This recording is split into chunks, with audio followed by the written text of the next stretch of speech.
Well, hello and welcome to episode 15 of the She Finds Joy podcast. And as always, I am super excited to introduce to you a lady by the name of Brenda Florida. And Brenda is a certified life coach. She is an entrepreneur, a mother, and a grandmother.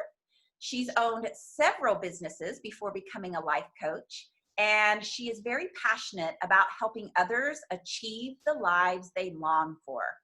What I love about Brenda is that she's also obsessed with her own growth and development, professionally, emotionally, and spiritually. So she fits right in line with my whole mission of this podcast. Brenda seeks higher degrees of consciousness, compassion, and love over comfort. Love that.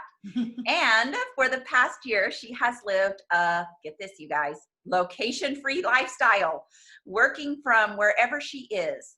Freedom is her siren call for her own life and her clients. Brenda has a gift for liberating people to their own wisdom and their own genius. So welcome, Miss Brenda Florida to the She Finds Joy podcast. Thank you. I'm so happy to be here. Really It's excited. going to be a great combo, I can tell. Yes. Okay, so I want to know a little bit more, though, about this woman who is on the other side of the screen from me. So tell me a little bit more about the dynamics of both your personal life and your personal life beyond your bio. So give me the up and up first on your professional life. Okay. So my professional and my personal life have taken a lot of, parallel paths. And I would would describe them both as up and down. Like, I fall down a lot. I get up a lot. I love that. So, I've had a lot of different jobs, several different businesses. I have always reached a certain level of success in them and felt, really good about what I accomplished in, any of them. And tell us what a few of our, Brenda. What were a few of those jobs you've had? So the first business that my husband and I had was we franchised with Domino's Pizza. So we got married. I was right out of high school. I was 18 years old. Got married August after I graduated in June. He was the ripe old age of 21. And we were high school sweethearts, and except he was in college when I was in high school. But whatever, we don't have to do the math on it. But anyway, we got married, started our family really quickly. Like I had my first daughter a little over a year after we got married. So at the ripe old age of 19, I have my first baby, and he has left business school because he's frustrated with school. And we just decided to go off on kind of we had always planned on having an entrepreneurial path, okay, as a couple when we dated and stuff.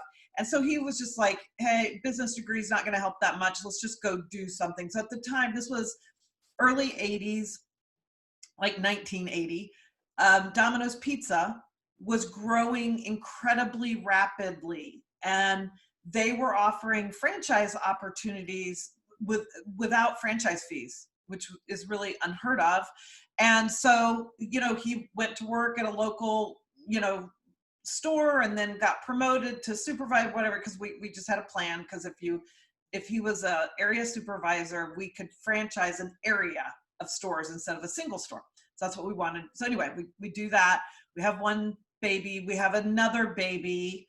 And then we left Colorado to franchise with Domino's. That took us to North Carolina because we couldn't do it in Colorado. The growth, it was all grown out, whatever. And so we were looking at North Carolina because I have an aunt and uncle that lived there who I love very much and were entrepreneurs themselves. They started a grocery store chain, the Fresh Market, there in Greensboro, North Carolina. And so we went there, started our stores, I had another baby. We opened 3 stores. And then he got kind of burned out, and I got confused between understanding that I had a husband who could not emotionally connect to his wife or children, and it was the business's fault because it was just so time consuming. So I thought, if we sell our stores, I'll get a husband and father back for my kids. No big surprise, that didn't happen. Well, we sold our stores, had another baby, and then, slowly but surely our marriage, started its decline. It took a while before we actually divorced. Then I got into real estate. So I spent a lot of years in real estate. I spent most of my time in real estate in management and leadership positions. I owned an office for a while. A couple years after I divorced my first husband, I met another man through a real estate convention and married him. Real estate conventions, huh? I know. Conventions are so much fun. So married him, and that brought me to Pennsylvania. And I've been in Pennsylvania since, 1998, so 21 years. I only stayed married to him for 2 years, which in many ways, from a personal standpoint, was almost more difficult than divorcing because I thought I had learned so much. I'd been in lots of therapy, and I just thought I chose so differently, and this was going to be my forever relationship. I moved my kids from the only place they knew, remembered living, to a new place. They were in high school. I left my oldest daughter behind in North Carolina with her dad. It was her senior year. So I left her behind to finish her senior year out, because then my next oldest was going into 10th grade, which was where high school started here. And so I didn't want to move him when he was a junior, whatever. With 4 kids, it's hard to figure out how to move them, and get the school years right. So I did this big dramatic thing, which is my MO. I am a total go big or go home kind of girl. And so within 2 years, we were getting divorced. And the kids and I just decided to stay in Pennsylvania. They were kind of settled in at that point, and my oldest daughter had come up to Pennsylvania to go to college. And so we stayed here. And that moving to Pennsylvania kind of sidelined my real estate career for a while, because real estate doesn't have licenses that are good in multiple states. It's very state specific. So I had to get my real estate license here, kind of get my career back on track. But I did, and got my next best job, and that turned into an ownership opportunity where I owned the real estate office that I was first hired to manage for a while. And that was great. And then my partner decided he wanted to sell, and I didn't want to buy. And so, boom, now I'm back to unemployed with no unemployment, because I was an owner, and you don't get unemployment when you're an owner. Yeah. And I like that you're sharing this, because, a little part of me is going, wow, Brenda, you must have always had like unlimited funds. I mean, right out of high school, you and your husband are, part of this franchise business, and then you're in real estate, and like you've always kind of just had money and wealth. Is that true? That is not true. So we Clear did that up for us, Miss Brenda. Oh, let me not give you the wrong impression. This is what people think. It's so funny. Because when you say you're an entrepreneur, and you've always been an entrepreneur, people are just kind of, I know how my brain used to think, like, oh, well, you have resources I didn't have. Yes. And so let's reconnect to that in a minute with my past year and my Facebook post from the beach and all the sunsets in San Diego. Don't let me forget to bring this back. Let's bring it back. But no, now we did start out, my husband had inherited about $25,000 or $28,000, something like that, in college. So initially we used that to buy our house when we first got married. And then we sold that house in Colorado when we were, ready to franchise. And we used that money to seed our first store opening. So, and Domino's had a great, because it's a franchise, they had a great system where we could lease our equipment, and, it's a very small physical store that you need. So that was our initial seed money, and that got us going. And so that was a great gift. But I will tell you, and it's hard to remember now, but when we sold the stores, which was like 1986, so money, meant more then. I mean, but I think we left with about $75,000 $100,000. I think we sold our stores and, paid off all our debts and had, I think it was less than 100. I think it was around 75,000, something. That's a good place to be in, though. Yeah. So that was great. We lived in a house that was paid for. Now we lived in a small town in North Carolina. So cost of living is very low, housing very low, but nonetheless, we had 2 cars that were paid, 2 Hondas, that were paid off. You're doing really great, Brenda. Yeah. And I'm 26 years old. Yeah, we don't have our houses paid off at age 26. Yeah. So at that moment, we had I had the 4 kids I wanted to have, I've got this perfect Norman Rockwell family. I see myself as a stay-at-home mom, even though I was always involved in the business, but my husband, of course, got all the credit, and that was just kind of our unconscious stuff, but anyway. And so we had a lot of success early in life. And I know that for me, in addition to believing I'd have my husband and, father of my children back if he wasn't working so many hours, I really also believed we would always have money, like that it would just, whatever it was, it would happen and we would have money. I never for a moment saw us suffering financially. And within 2 years, probably, my kids are eating free lunches in public school. Maybe it took 3 years, hard to remember exactly. What but caused all of that? He never did anything that made any money again. And so, 75,000 only lasts with 6 people, even in a small town in North Carolina for so long. We spent through it. Then we started charging up charge cards. We still had a home, but it had a mortgage on it. Now we keep taking the equity out, so that was, by the time we got divorced, there was, nothing, there hadn't been anything for years. I bought him out of the house, but I had no equity. I just refinanced it to get him out of it. And I think that part of your story is important, because I sometimes worry that people just see the life that I lead now. And I always tell them, even back, 15 or 20 years ago, I was looking through pictures recently, like in my son's scrapbook. And you know what I noticed, Brenda? I saw like the burgundy and green plaid couch in the background that we purchased at a yard sale. I saw the piano bench that we purchased for $5 at a yard sale and turned it into a coffee table. I saw my son's little sneakers that I knew I got at a yard sale, because like every year we accumulated credit card debt, and then we took our tax money and paid it off, and then began the cycle again of just living paycheck to paycheck and thinking like we will never really be prosperous or have abundance in terms of financial freedom. And so I think that part of our stories is really important. Yes. Because then, and I know you're going to talk a lot more about that, because this is an episode focused on abundance, but I think it's really important for people to understand that. Yes, it is. And, we all have our money stories. We all have, our money experiences. We inherit so many thoughts and paradigms about money from our families.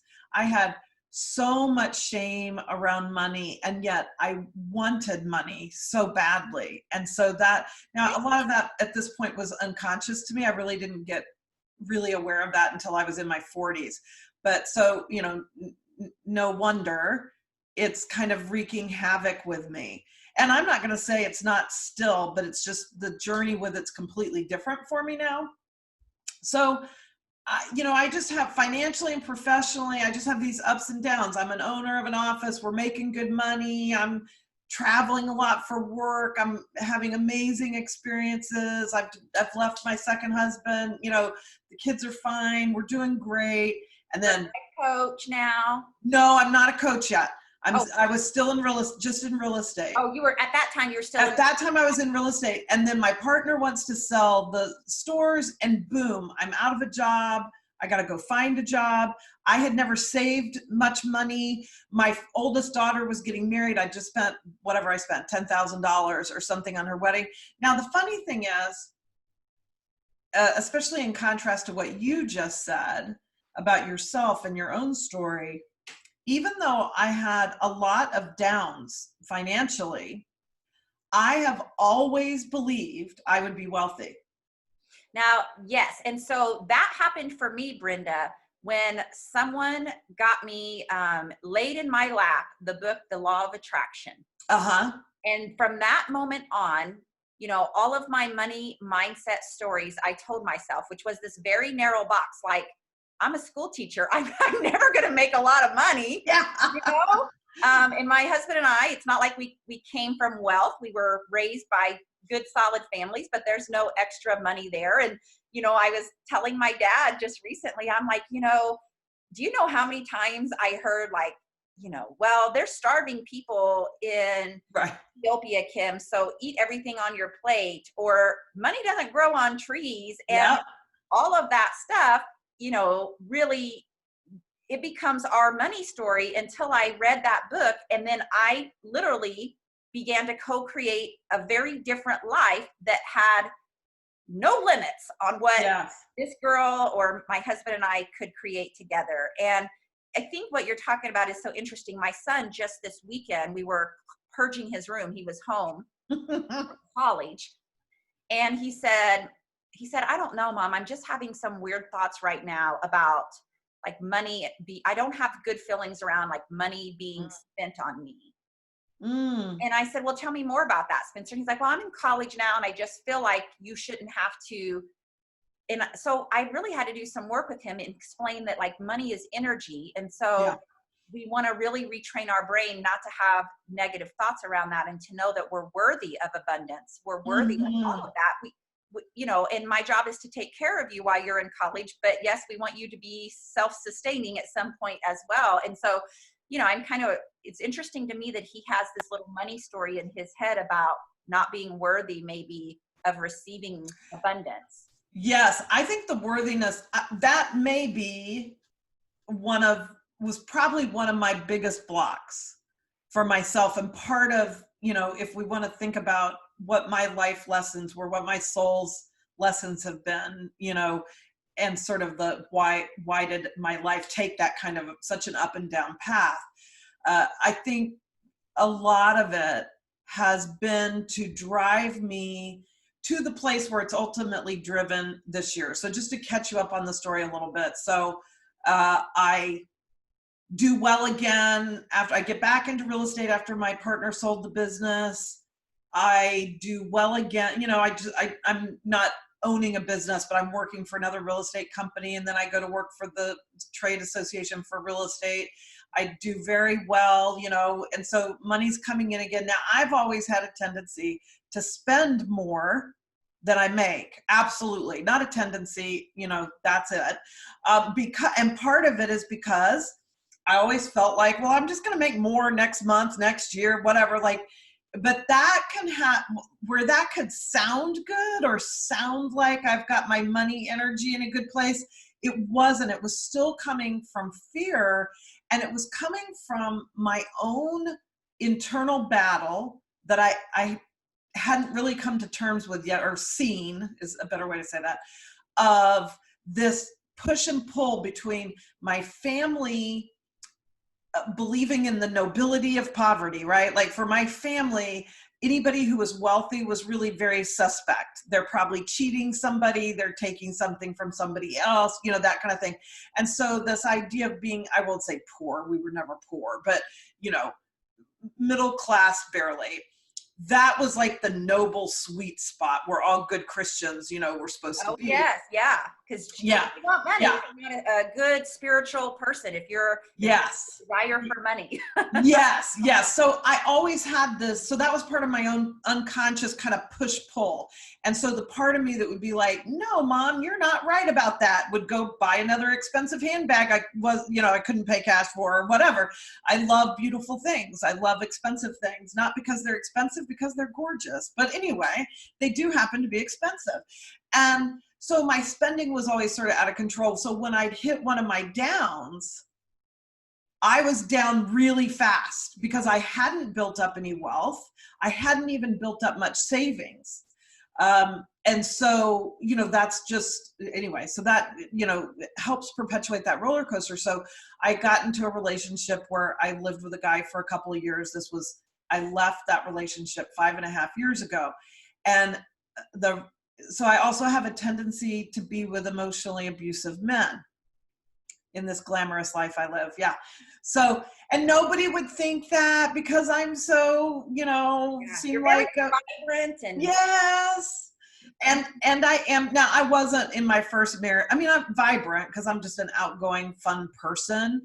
But I was very much taught that men were absolutely the authority, that as a woman, really, I didn't have any. I mean, not that anybody said it exactly that way, but somehow between the men, the minister, God, all these outside masculine, forces. social norm, social context. Yeah, were, in charge of me. And so that's a great setup for being with emotionally abusive men. And You said you also had feelings of unworthiness. So when yeah, you have feelings of unworthiness, you do attract a partner who is going to validate how unworthy yes, you are. that's right. That's right. And so I did that beautifully 3 times.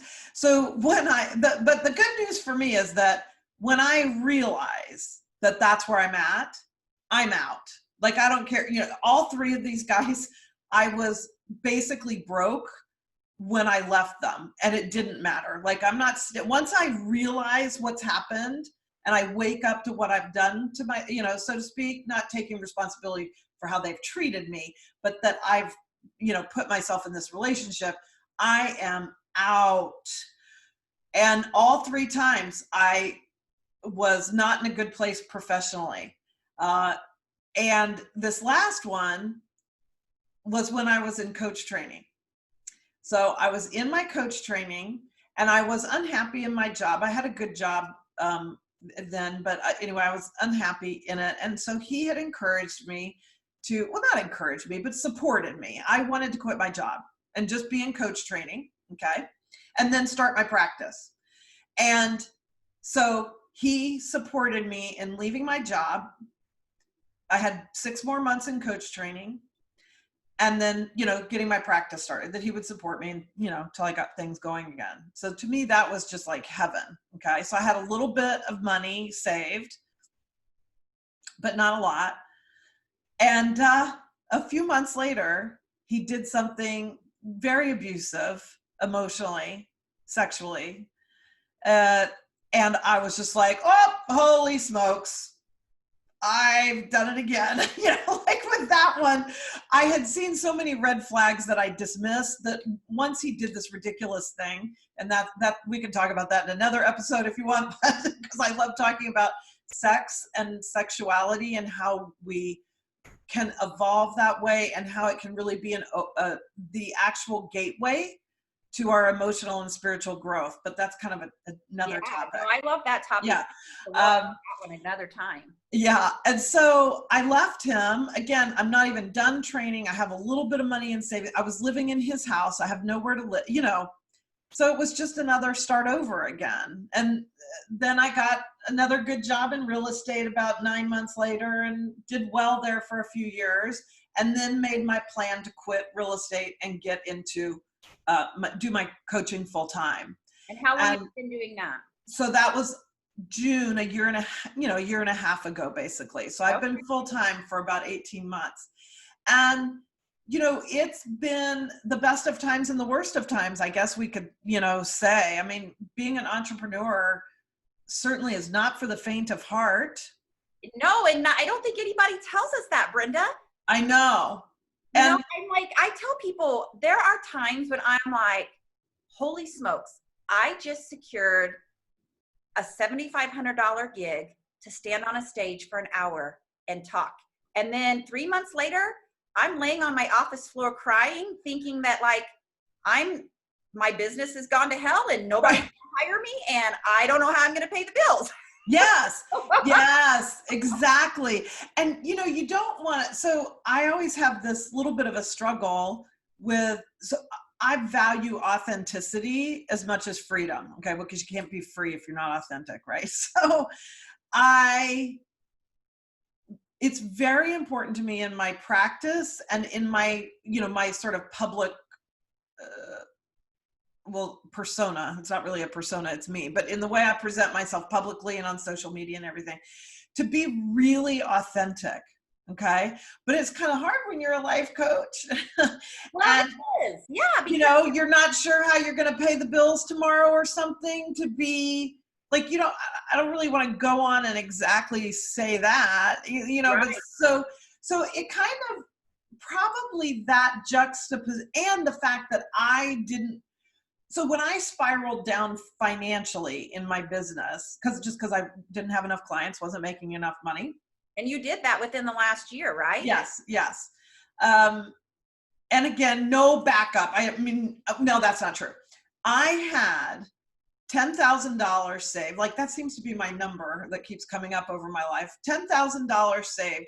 And within a week after quitting my job, I got scammed out of 3,000 of it. Oh my. Yeah. So sometimes when I look back on it, it's almost like this lesson meant I couldn't keep the money. Like, it didn't matter what I did, right? Right. I wasn't going to get to keep that, because this is what I think. And I'm not going to say I'm completely on the other side of it, but I think the intensity, things like money, your job, health, and probably something with our kids, maybe, and marriages, those things, like, they drive you, to your wall, and you're either going to crumble at that wall, or you're going to figure out how to get through that wall, and this took me to my knees, because it was so, I mean, I was so sure, never had a doubt in my mind I would be earning six figures in the first year. Not a doubt in my mind. And so it really shook me to my core, even in my beliefs spiritually. Like, wait a minute, where's all this law of attraction stuff for me? Like, felt like, so anyway, it brought me to this place of, one, really understanding this push-pull thing I have with money. Like, one part of me really feels very comfortable with being wealthy. Another part of me is shaming that and feeling unworthy of that. So trying to heal that shame and the fear that there is there, and being able, so the other piece that's so true of everything I've talked about, but we haven't talked about it in this context, is that I am a person who was trained to give my power away. Oh, hey, I want you to explain that to me. So again, in this very conservative religious upbringing I was in, and partially because I was a woman, made it worse, but not that this doesn't happen to men, but I, was told not to listen, not to trust what was going on in me, not to question what was an authority person, a parent, a teacher, a Sunday school teacher, a minister. Like, if they said the sky is blue and I think it's cloudy, they're right. Okay. So from the minute I was born, that was the sort of reality I was raised in. And so when you are raised in that, you don't see yourself as having power in the authentic sense of power that of course, I couldn't describe it that way then, but now this is how I can talk about it.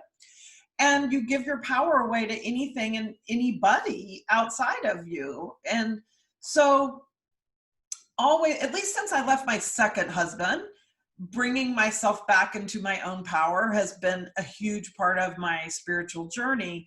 But then when I had this, what to me was like a real relationship setback by marrying another emotionally abusive guy, but then I did it in business, and I gave my power away to coaches that I thought would make me, super successful. And it wasn't that the coaches were bad or that I wanted to pay somebody to help me. I mean, I think paying somebody to help you, no matter what it is, in business, in life, whatever, is the smartest thing you can do.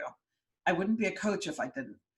But giving your power to them is not the smartest thing you can do. Yeah, like when they tell you this is the only way, and then you just automatically, even though maybe it doesn't feel right in your right. body, or I don't question it. I'm just going to do it because they told me to, kind of a thing. Yeah. And I back up for just a minute, because this idea of worthiness is such a hot topic for my people. And so I want, Mm. because you're a very confident woman now, you can see it in your body language, you can see it on social media, but I know that there were many times where you struggled with self-love and unworthiness. And I would like to know a little bit about what contributed to that, and then how that played out in your life. Yeah. So the really short version of how I got that way, so to speak, is that I was born to a family that I just never felt loved. Now, that doesn't mean I wasn't, okay? That's a little different, because now as an adult, of course, I can see that, my parents loved me and they did the best they could, kind of a thing. But I never felt, certainly nothing close to unconditional love. I felt like if I performed, if I took care of, so in my family, that meant taking care of people, Yes. So it was very codependent, super, super, super codependent, which I figured out, which is what ended my first marriage. Mm-hmm. We would never say it this way. He would never say it this way, but he married a codependent. And he wanted to be married to a codependent, so she would take care of him. And when I stopped wanting to do that, that was not what he signed up for, Yep. But so I've never had, and then all this religious stuff about, I wrote a blog, 2 blogs several months ago, where I sort of came out about the damage that conservative religion, did to my soul. And so I was raised on that doctrine of original sin. Like, you're just born being flawed. Okay. And so that's just what I heard all the time all my life. And I believed it, now, like my sister, like that's just me, whatever. Again, my soul's lessons. I have a sister, older sister. She never bought any of it. I mean, it's hard to imagine we came from the same parents and went to the same church, but I bought it hook, line, and sinker, So I didn't go into my adult life having any sense of worthiness. In fact, worthiness in the culture of my religious, connections would have been very prideful, and that would have been a sin, basically. Oh, yeah, right. Like, to see yourself that way. Don't Yeah. your own horn or get caught saying something kind about yourself or praising Yes, thinking you're good at something. Oh, the worst. Oh, thinking yeah. you're Be good. humble. Be humble. Be humble. Yes. And I was a very good singer. I mean, I can still sing pretty well, but my voice is pretty rusty at this point because I don't do it much. But I did tons of solos, churches, weddings. I mean, church solos, weddings, funerals, all kinds of stuff. But I could never own what I would say today, own that I had a great voice, because that would be prideful. And then maybe God would take it away from me. So there's always this punishment. There's always this condemnation and punishment that drives that fear. So I didn't leave that environment until I was like 38, religiously. How old are you now, Brenda? I'm 59. So almost 20 years ago, but that's a lot of reprogramming to do. So it's taken me all this time to try to reprogram it. And I, this morning, got caught in a downward spiral at the end of my meditation, which may sound like strange, but it happens sometimes, and it took me 30 minutes or so, I don't know what, to get myself out of it. And it was just a downward spiral of that unworthiness, that, I'm not doing it right, like all that kind of stuff. So it's not completely gone for me. But I think, what I love now and what I've really learned this year is, one, how to get myself out of it quicker, right? So I spent about 30 minutes or whatever it was in that space using, the tools that I have to not to just like Pollyanna positive affirmation, myself out of it. But that's what people don't understand, right? Like, we're not saying don't feel like when you're having Right. negative feelings, those are real. And if you don't let yourself feel them, I can promise you they will resurface again and again, or they will turn into disease. But what Absolutely. we don't do is we don't spend the next 3 months telling ourselves we are ridiculous and stupid to think that we can do this. We may give ourselves 30 minutes or a day or two to feel the emotion, and then we put our big girl panties back on and say, Let me Yes. now what I And can. I find that when I do that, like this morning, by the time and of course this process is a lot faster for me now than it was even a year ago, because I've been doing it so intensely for the last year and for many years. But what I realized this morning was, like, after I was journaling and, just doing some things and working with myself, and I was like, oh, this is self-judgment and fear. That's all it is. Like, I got sucked into self-judgment and fear. And I don't know about you, I don't know what your perspective is on this, but both as a coach and in the work that I do in my own journey, I am more and more convinced, or I see these patterns that get set up in us really like a habit. So judgment and fear have been so deeply embedded in my life, and it's not like I'm unusual in that, No. that they will grab me before I realize it. The same way we might walk into the bathroom and start brushing our teeth in the morning, and nobody's thinking, what the hell do I do with this stick with bristles on the end? So it just creates this habitual thought process. And with all this meditation and the things that I've been doing for the last year, I've been very intentionally and consciously wanting to break that cycle and break that habit. And so when it hit me this morning, I take that really seriously, because that is like this old imprint that is attempting to steal my joy. Yes. And I'm just not having that. If I can have enough of my wits about me to not be sucked into it and go, no, wait a minute. You don't get to have me. You don't get to have me today. And so then I, it's different times, but I go through different, coaching tools that I do on myself, or journaling or whatever, to shift myself out of it. And I want to talk about that too, about the how-to a little bit. But I have to tell you, this morning, yesterday, so when we're recording this, just for all of those who know, it's like December, but this won't really go live until maybe February or March. And so I landed a 2021 gig yesterday. And so I put it on Facebook, because I played small for so many times in my life, and damn it, I wanted to be supported, and I wanted to celebrate my win. And so I put it on Facebook, which people were pretty used to me doing that. And then today I opened up Twitter, and I saw that this great big conference that I'm going to be doing in Texas had made this really great tweet about me.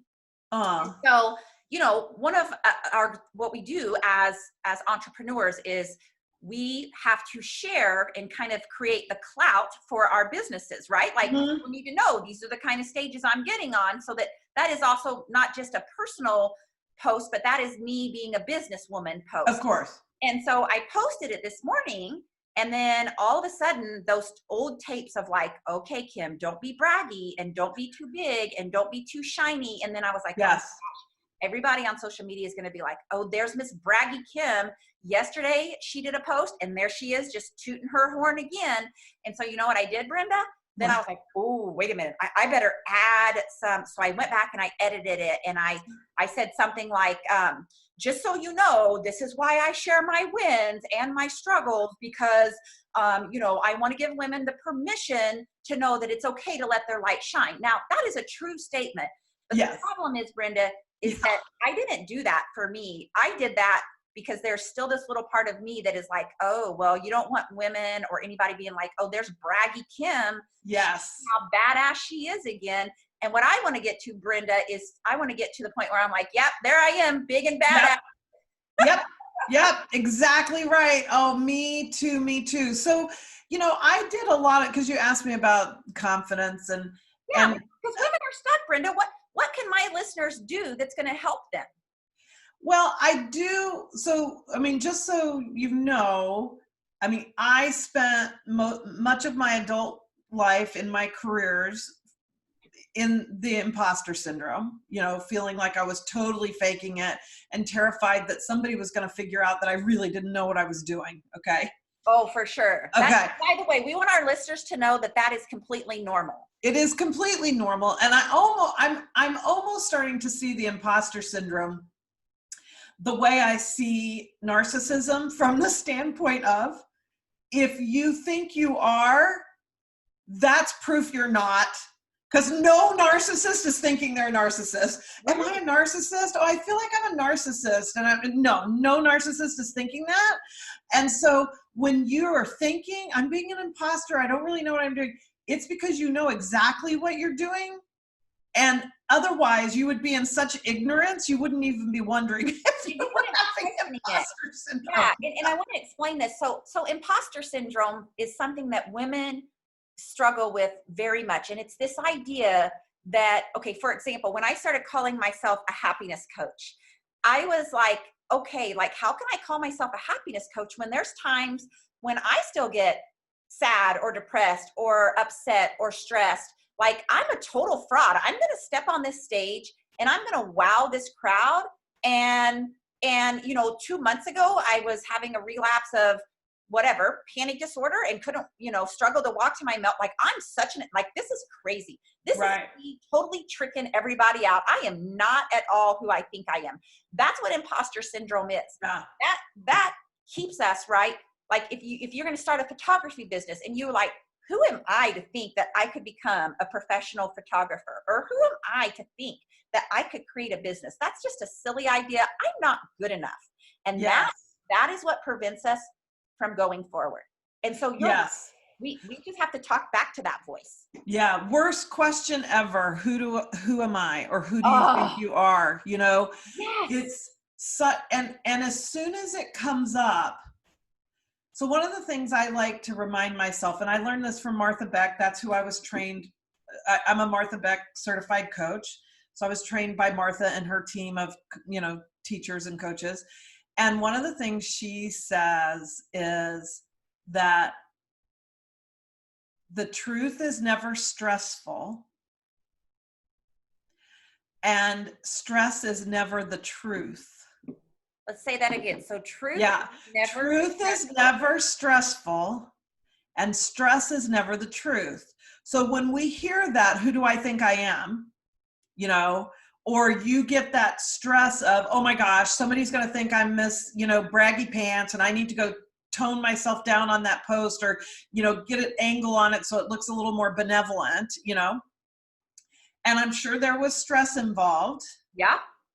That's not true. You're not being Miss Braggy Pants. So as soon as I start, now I can't always call myself on it, in real time. Sometimes it takes me hours or days to get there, but sometimes I get it right away, and I'll be stressing about something. And those stressful thoughts, they just roll around on repeat in your head, and sometimes I'll just break and just laugh and be like, oh my gosh, it's not the truth. It can't be, because I'm stressed. And then when I think about it, it's like, oh no, like I'm imagining something that's in the future, or I'm imagining what other people are thinking. And we don't know that those things are true, No, you're really hitting home with me, because Brenda, you're right. I felt stress.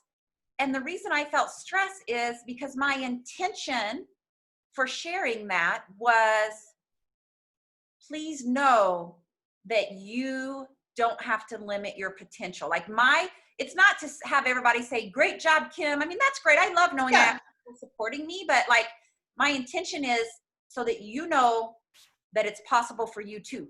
But because I felt stress around it, and I was worried that people wouldn't see that as my intention, I went back in and made sure they knew it. Yes. So fear and judgment, it's, it comes up over and over.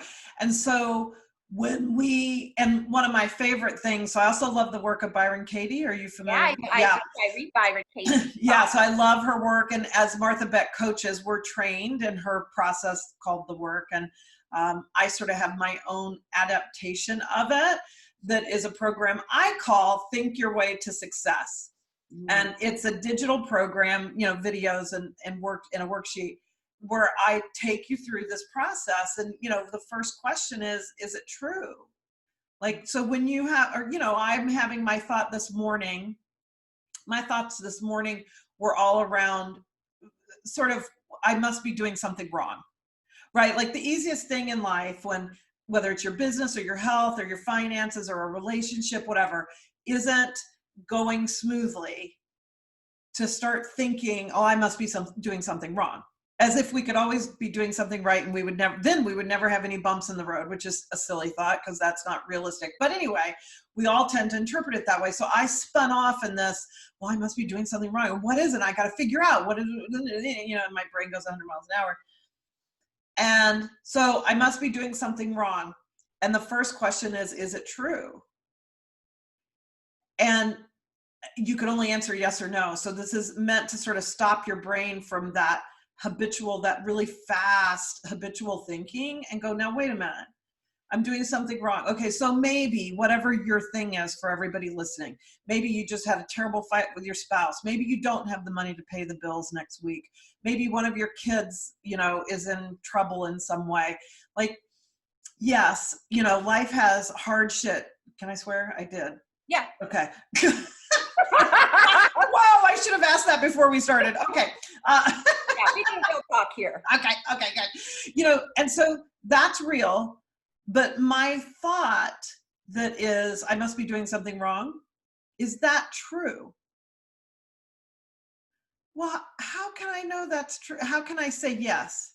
Yeah, with 100%, like, you know, for sure you're yes. Wrong. And so then we move into this, like, so who am I when I believe that's true? When I believe, so I'm facing my bills or I'm facing my husband or whatever, and, you know, my business that's failing, whatever the stressor is, the event, the circumstance, and I believe the thought I must be doing something wrong. Well, then that's just this nonstop parade of failure making, right? I'm unworthy. Well, all the things I've ever done wrong in my life will come up like a movie in front of me, you know, like all this negative stuff. I drink too much, shop too much, be cranky with other people, like all kinds of things, okay? But who would I be without the thought?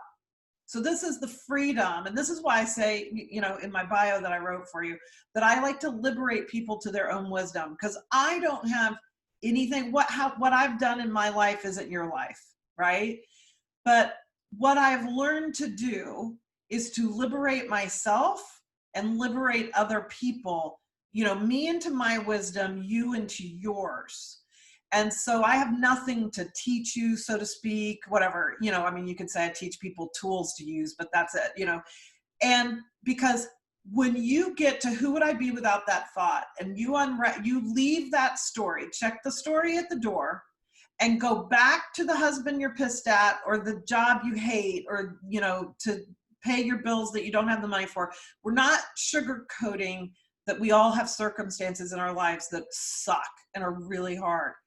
But I'm going to go to that circumstance without the thought, I've done something wrong, or this always happens to me, or there's never enough money, or I always pick the wrong men, or you know, like all those negative thoughts, because those are all stressful. And so they're not true. They're not true. Yeah, because our thoughts aren't true statements. Yes. Not all of our thoughts are true. Most of them are not. And I will tell you, because I did it with this last guy that I left, I will say that I left that relationship, even though I had very little money, I had no place to live, I didn't have a job to support myself, you know, none of the really great things were in place. I thought this was my last relationship again. I'm going to die with this guy, you know, and I left him stress-free. Wow. Now, there were a lot of difficult things, whatever word you want to use to make this distinction, because it's a little hard language-wise, but I mean, it wasn't easy, you know, my heart was broken for the things I had wished for us that I wasn't going to have, and, you know, my money started flying out the window because I wasn't making any, and, you know, like, there was hard stuff about it, but there wasn't stress because I wasn't telling myself all these terrible stories about it. And so And so that's where, like, this year, one of the things we talked about before we started recording was, for me, and going back to this power, giving our power to things to sort of maybe, you know, bring it all full circle, is that typically we are conditioned to give our power away to other people and other circumstances. So if I'm like my one friend whose husband died unexpectedly, no life insurance, no nothing, and within a few months, her and her son are homeless. Okay, so that's pretty grim. Okay, so put yourself in that scenario where it's like the worst circumstance it could be. But if you don't give your power to that, yes, that sucks. I'm a woman with a kid in a homeless shelter. But if I'm not telling myself all these terrible stories and I can find the abundance in it, right? So, what I'm really learning this year, and this may sound strange to say it this way, but I think you'll all get it. I'm learning how to feel completely incongruent from my circumstances. Yes, yes, because really that is kind of one of life hacks that I think those of us who have studied the law of attraction, we know how much our thoughts determine our future reality is do not let your future dreams be defined by your current circumstances because universal intelligence and the ability to co-create with God are so much bigger than the Yes. current circumstance. And I want to just backtrack and give you my flavor on this because I want to give you an example. So last year, again, we're recording in December and this may not be live till February or March. So last year at this time, so this is like the dead season for me. And last year at this time, like it was dead season. There's no money coming in. I've got $10,000 to $15,000 worth of bills going out for my team and everything that it takes to run the business. And I literally was like not sleeping for 3 weeks. I was convinced that I was going to have to go out and get what I call a normal job. And that, me starting my business 3 years ago, I'm going to put my family in financial constraints now. And it was like all coming to a head. I don't know why, but the story I was telling myself, Brenda, was, you're a dumbass. You started this business. You thought you could do it. How are you going to pay the bills? What if no contracts come in for next year? They're not coming in right now.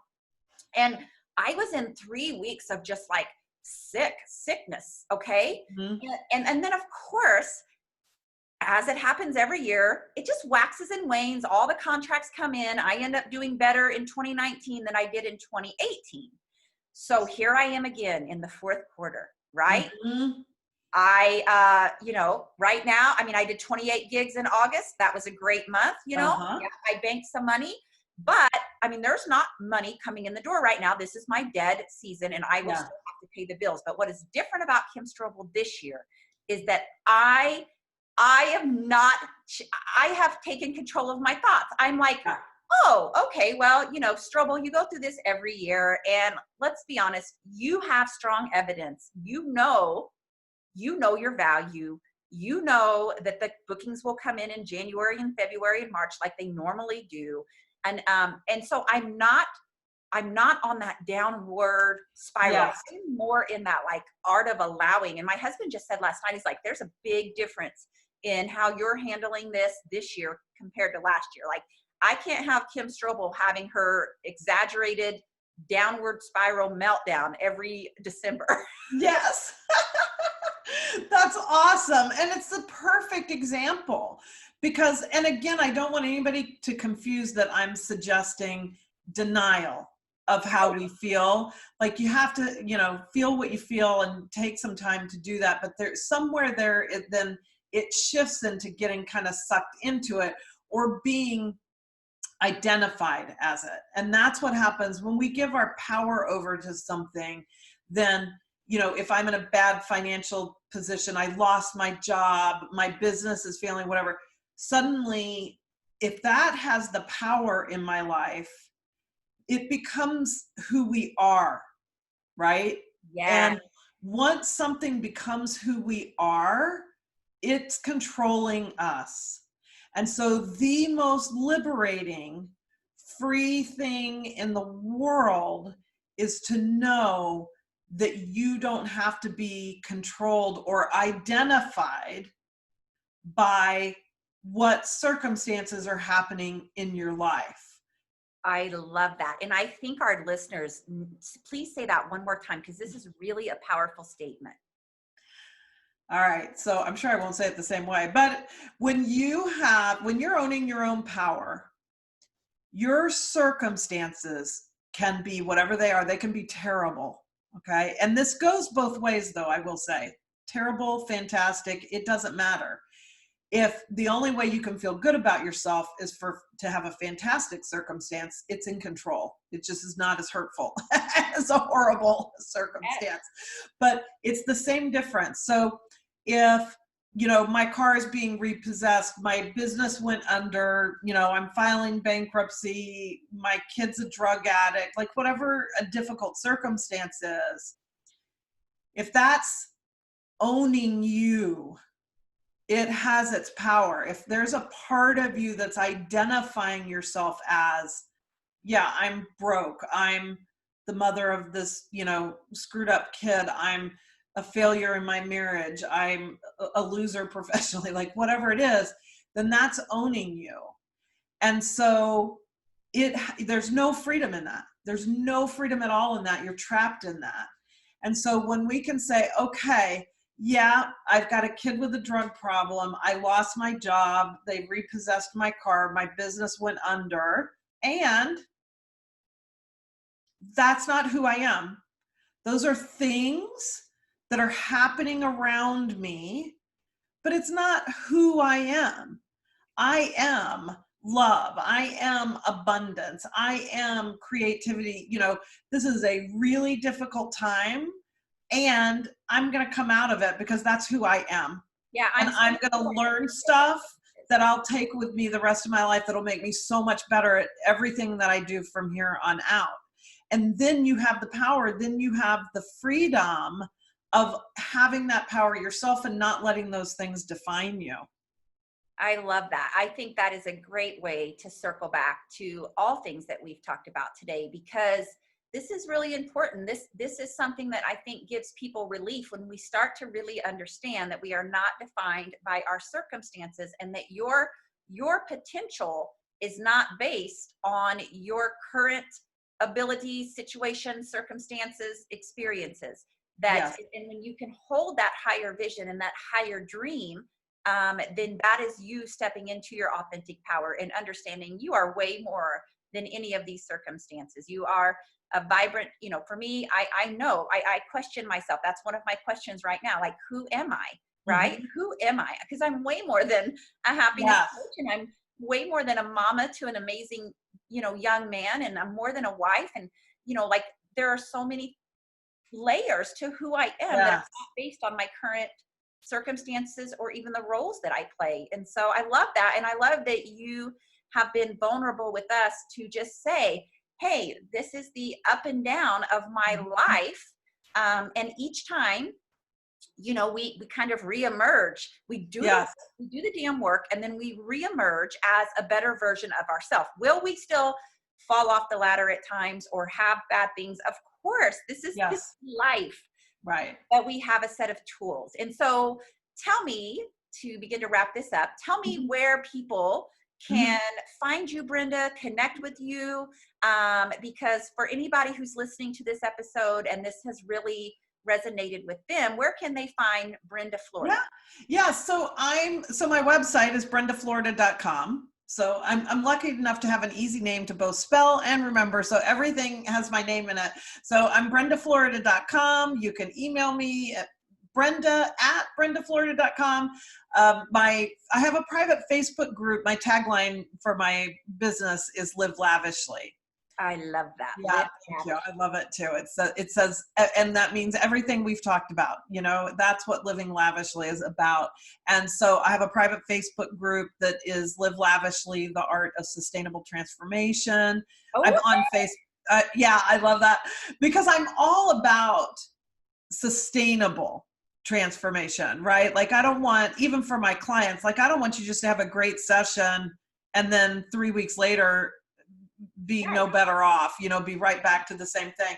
So so the Facebook group is a great place to find me.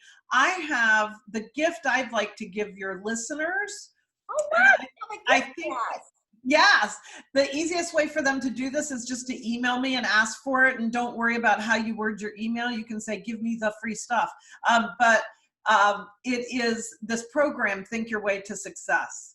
Oh, wow. So, like when I do public speaking, I often sell that program, but when I do public speaking, I give it to anybody in the audience who would like to have it. The Think Your Way to Success program. So this is kind of my take on Byron Katie's the work, the 4 questions in the program.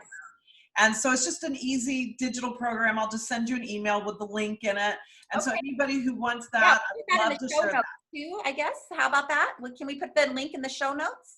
We can put my email link in the show notes, so they can email me and ask me for it. Yeah. Great. And I think I think I covered it. I'm super excited to come in your Facebook group and do a little happiness training. I'm super pumped. So I know. So we'll have you on, and probably by the time people have heard this, it will have passed. But one of the things that I do in my private Facebook group is on Wednesday nights, I do this cocktails and coaching because I love having fun. And I've been saying for the last few months that, I'm going to definitely write a memoir about this last year. Yeah. And I think I'm going to call it, On the Way to Enlightenment, I'll Take a Martini. Right? Yeah, I hear you. So I do this fun free thing on Wednesday nights, and I always have a co-host. So I would love to have you as a co-host. Yeah, I'd be happy to do that for you. Yeah, and so that'll be fun. So yeah. So I always like to wrap these sessions up by asking you this question, Brenda. Mm-hmm. How are you currently showing up in your life as a joyful woman? Ooh, this is a great question. So I love joy. I am so drawn to things that will bring me joy. And I think that besides doing very intentionally planning things in my life that I know will bring me joy. Okay. So the work that I do, the people that I'm with, the soap I use in the bathroom. Okay. I love the tiny things of life, bringing me joy. But I think the most joyful thing to me right now that I'm really doing to bring joy in my life is to liberate myself from the identities that don't serve me anymore. Yeah, just the peeling back of those layers. Mm-hmm. And yeah, love that. Yeah. Okay, I'm a total curious bird. I cannot leave this conversation without saying, what is the soap you're using in the shower? I'm like, I've got to know the soap now, Brenda. You cannot just dangle that out there. I know. I should, yes. We're all going like, what's the soap? What is it? So it's not just one soap. I don't have I only use this soap, but I love everything that smells great to me, which is things that are lavender. So I love the Dr. Bonner lavender soap, but anything that's lavender, eucalyptus. But I'm also very crazy. This is very silly, but you asked. I love the Dove liquid soap. It's very creamy and soft. I have the driest skin in the world. Okay, I'm going to give you a tip then, because I use the Dove, and actually I use the liquid, but I also love, I don't know what it is, but it's my favorite is the Dove pink one, whatever the pink bar is. I love that. I love all Dove soap, but I'm going to give you one tip, and this is me just being a crazy podcast host here, and we're just going to throw this in for our people at the end. So I don't know if you have Sam's Clubs in Pennsylvania. Yes. Okay, so I'm not kidding you, because I buy expensive lotions, I buy cheap lotions, I buy Bath and Body lotions. I love all lotions. Yes. But I'm going to just tell you, and I'm actually looking it up right now because I sent it to my friend recently. So at Sam's Club, and you can order these online, and I'm just telling you, it is the best moisturizer ever. Okay. And I'm hoping it pulls up on my text message. But what I do, so one of my favorites is, I love the Bath and Body Works. It comes out around Christmas, the Noel Vanilla. Okay. But I take a scoop of that, and then I mix it with this. It comes in this really big jar for $10. And oh my gosh, I'm scrolling my phone. It's like a coconut. I'm going to have to drop it in the show notes. It's some kind of coconut cream in a jar. I think it's called coconut cream moisturizer. Is it like a body butter kind of thing? Yeah, it kind of is. So I it's will a thick. drop it in the show notes because I know some of you are like, Jesus, Kim, what is it? But I will send it to you. I'll drop it in the show notes. But what I do is I take like a squirt of my smelly lotion and then I take a scoop of that like moisturizing lotion and I rub it together. Oh, that's great. And it totally soaks in my skin. It's like the freaking best moisturizer I've ever. Yeah.